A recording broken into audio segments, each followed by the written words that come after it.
네, 오늘은 이성질체에 대한 포인트를 한번 잡아보겠습니다. 이성질체는 영어로는 아이소머고요.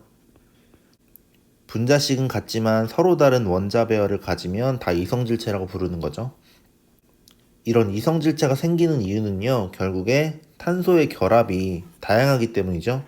탄소는 네 방향으로 공유 결합이 가능하니까 다양한 결합이 생길 수밖에 없고 이성질체가 생기게 된다는 겁니다.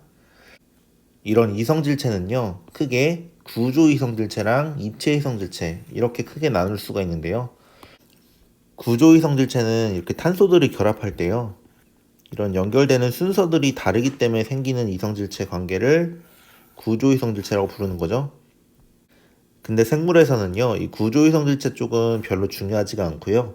이 입체 이성질체 쪽이 훨씬 중요하니까 이쪽 부분만 잘 기억해 주시면 되겠습니다.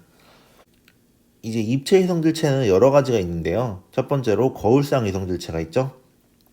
이 거울상 이성질체가 존재하려면요, 킬랄탄소가 반드시 존재를 해야 되죠.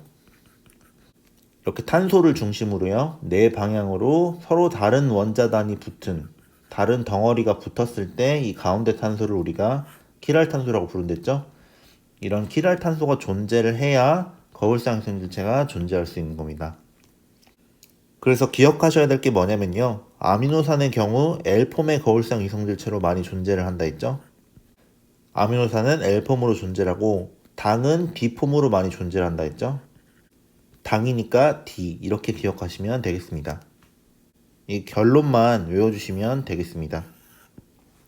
두 번째로 아노머는요, 어디서 나왔죠? 아노머는 선형구조의 이런 포도당에서요, 5번 탄소의 OH가 알데히드 쪽을 공격하면서 이렇게 고리구조가 됐었죠.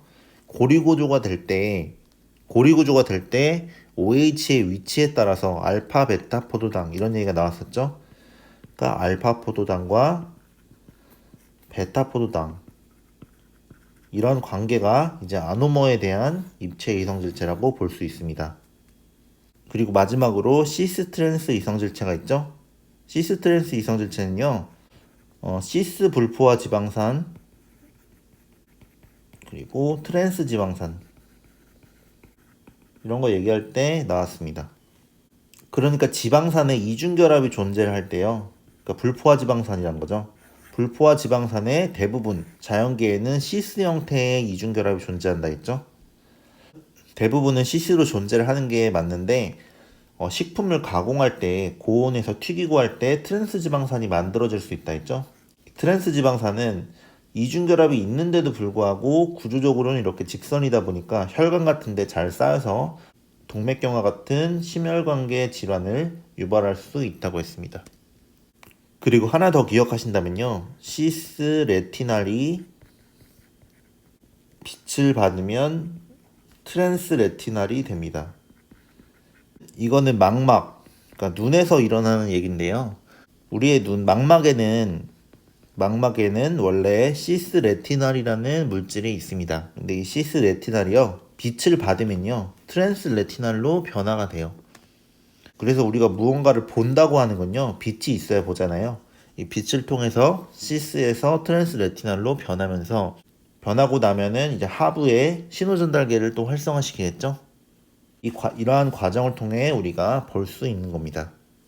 자, 그래서 오늘 내용을 정리를 해보면요, 결국에 생물체를 구성하는 가장 큰 백본은 탄소고요. 탄소는 네 방향의 결합이 가능해서 다양한 분자들을 만들어낼 수 있습니다.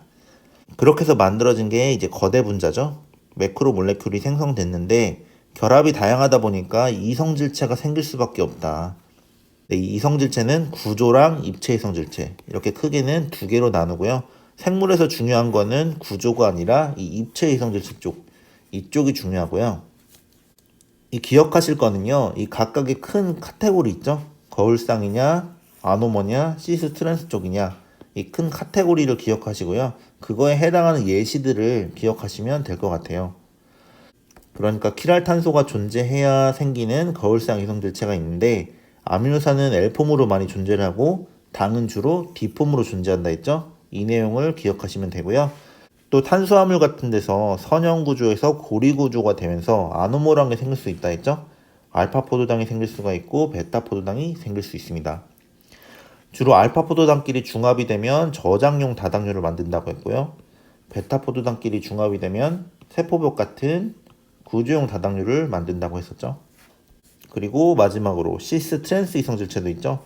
불포화 지방산이 시스형이냐 트랜스형이냐. 대부분 자연계에는 시스형 불포화 지방산이 많다고 했고요. 또 망막에서 시스 레티날이 트랜스 레티날로 전환되는 과정, 빛을 통해 전환이 된다. 이렇게 우리가 뭔가를 볼 수 있다. 이 정도로 정리하시면 되겠습니다.